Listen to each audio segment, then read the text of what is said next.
Venice is sinking, the Great Barrier Reef is dying, and Stonehenge is under threat from developers. And UNESCO can't stop it.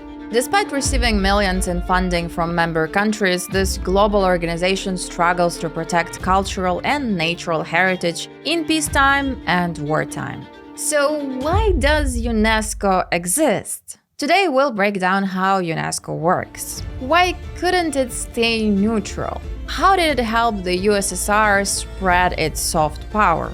And why does China want to be its biggest investor?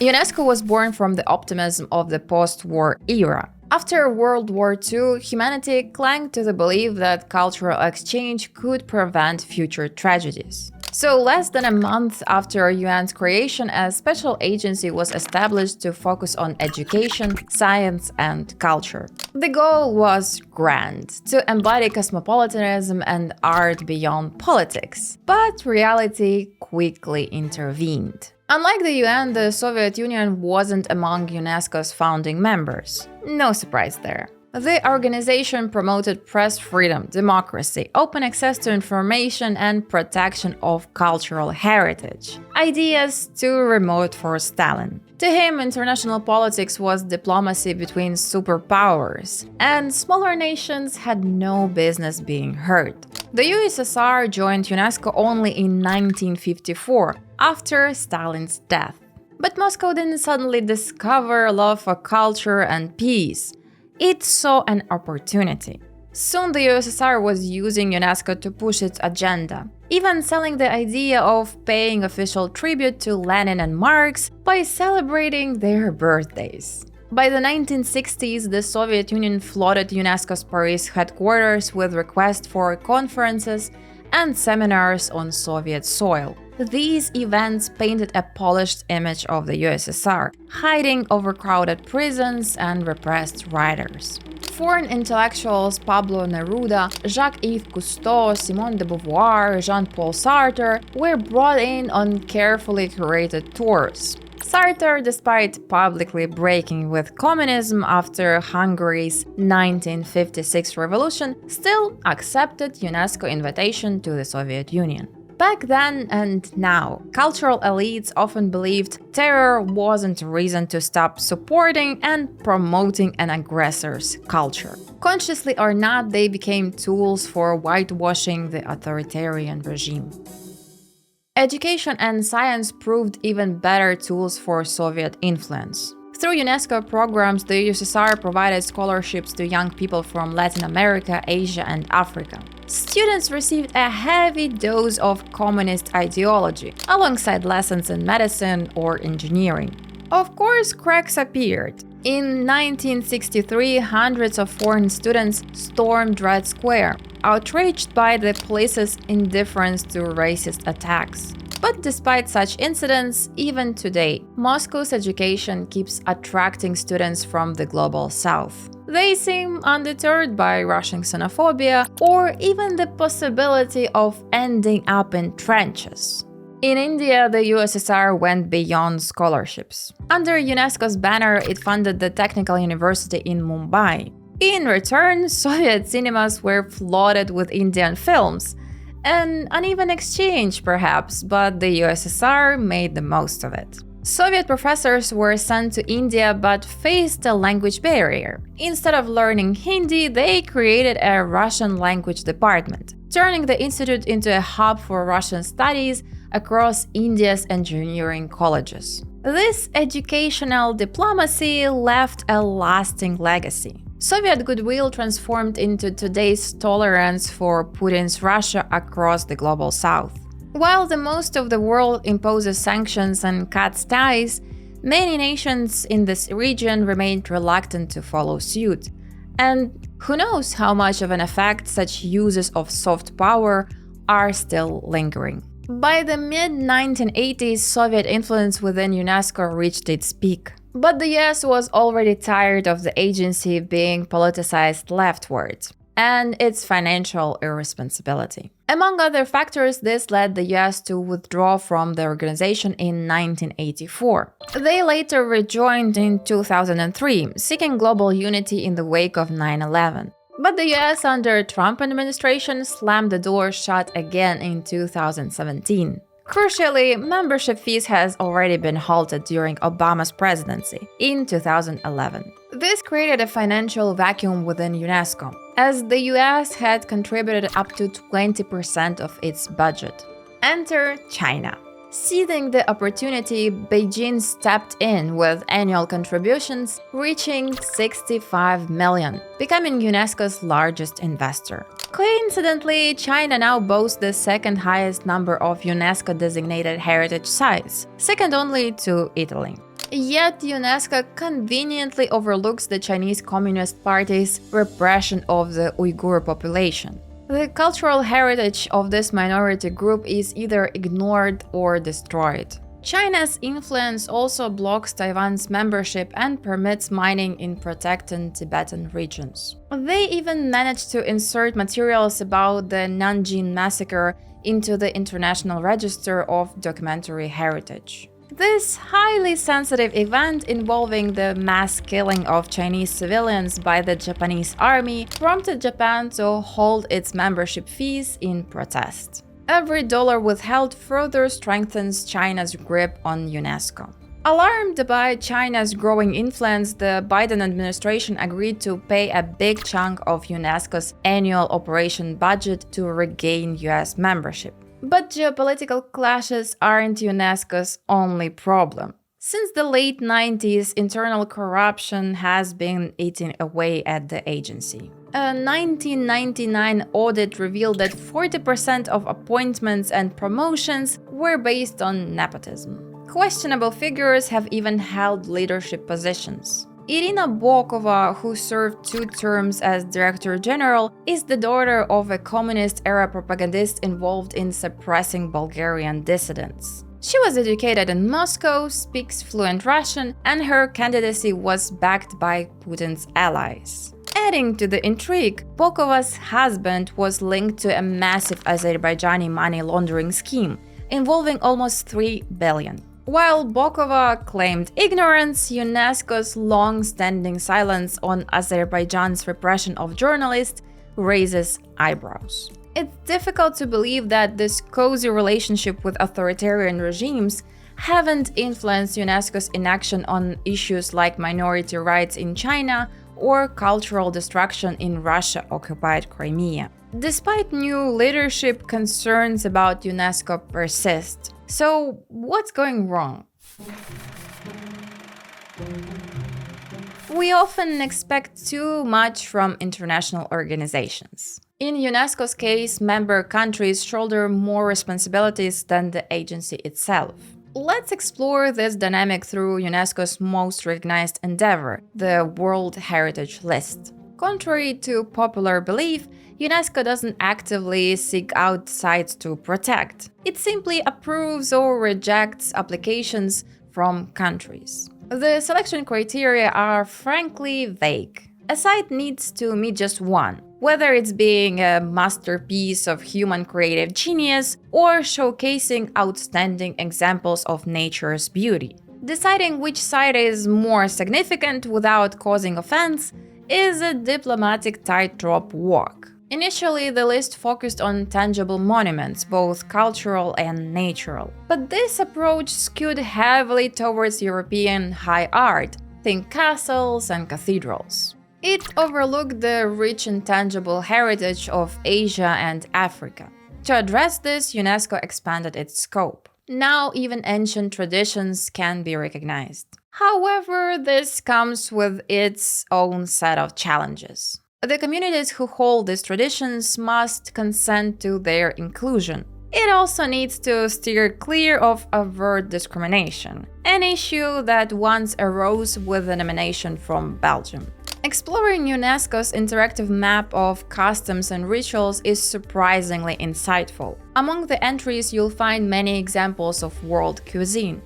Interestingly, when UNESCO recognized borscht as Ukrainian, Russia reacted with ridicule. They claimed it was embarrassing for Ukrainians to make such a fuss over some soup. Later, Russia's foreign ministry went as far as calling it Nazism. Нельзя было делиться борщом. Ну нельзя, он должен был принадлежать только кому-то одному. Так это и есть то, о чем мы говорим, ксенофобия. Нацизм. Экстремизм во всех видах.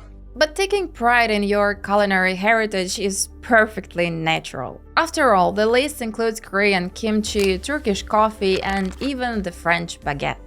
Russia once tried to promote the Soviet New Year tradition of eating potato salad while watching a Soviet movie about a drunk guy mixing up cities and breaking into someone else's flat.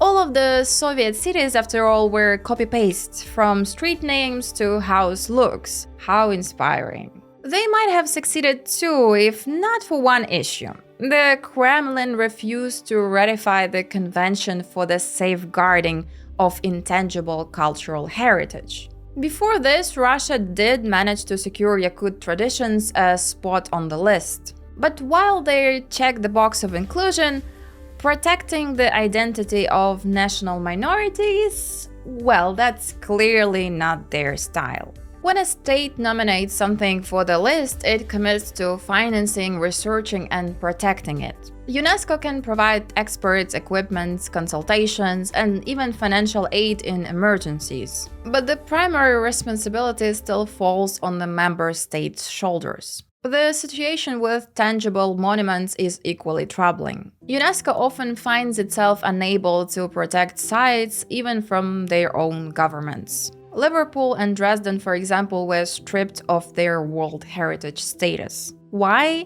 Because their authorities chose construction over preservation. In Liverpool, new buildings disrupted the historic waterfront. In Dresden, a new bridge disrupted the landscape of the Elbe River Valley. Violating a site's authenticity is a serious offense, but UNESCO lacks the power to intervene directly.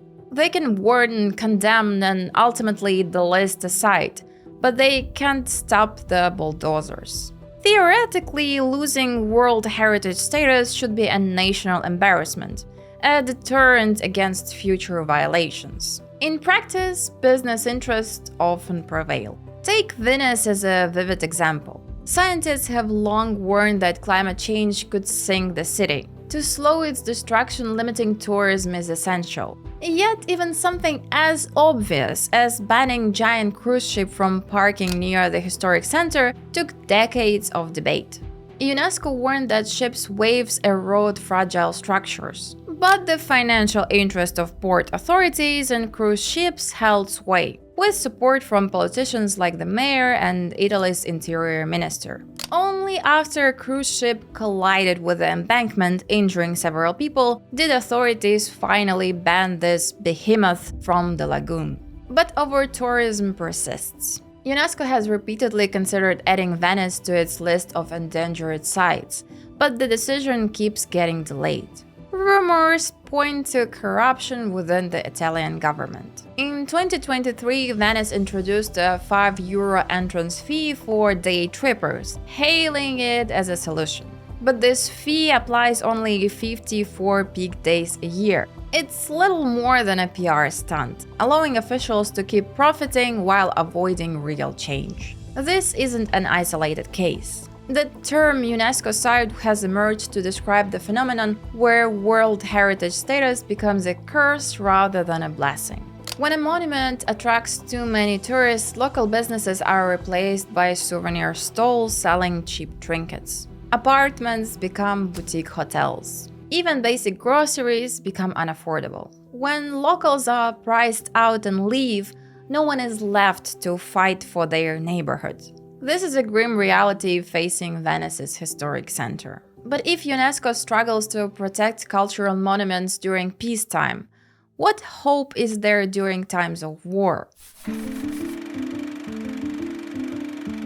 Conflicts and hostilities reveal the weaknesses of international law, and UNESCO is no exception. The agency was created to prevent conflicts, not resolve them. As a result, it's ill-equipped to deal with the realities of war. While Italy recently proposed deploying UN peacekeepers to protect cultural sites, experts are unsure how this would work in practice. In her book, A Future in Ruins, scholar Lynn Maskell argues that World Heritage listing might actually increase the risk of attacks. History supports her claim.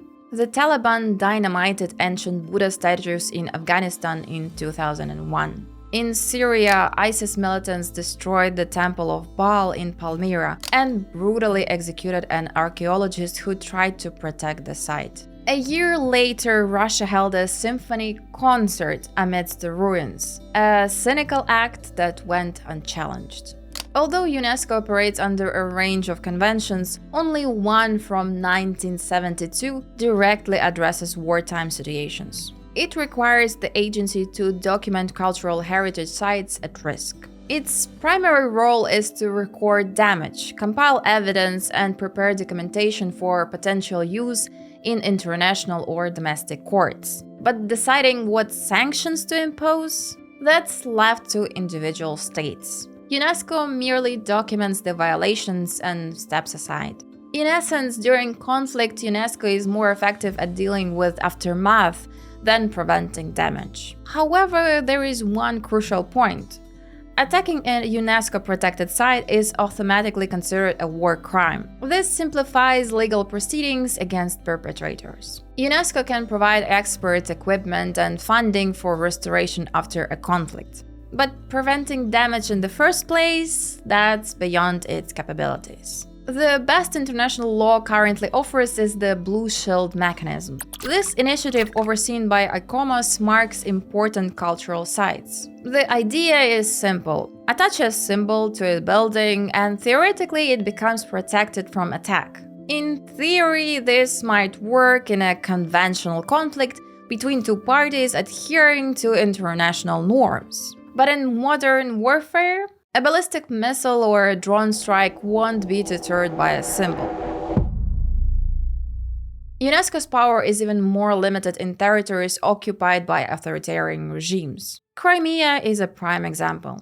Before Russia's occupation in 2014, Ukraine successfully secured Tauric Chersones's inclusion into the World Heritage List. This ancient Greek colony, founded in the 5th century BCE near modern-day Sevastopol, was a major hub for trade, culture, and politics. Its archaeological significance spans over 2 millennia, encompassing Greek, Roman, Byzantine, and medieval heritage. In 2014, then UNESCO Director General Irina Bokova promised that the organization would safeguard Chersones until Ukraine regained control. But then she backtracked, claiming that since UNESCO doesn't recognize the occupation, it couldn't monitor the site. Convenient, isn't it?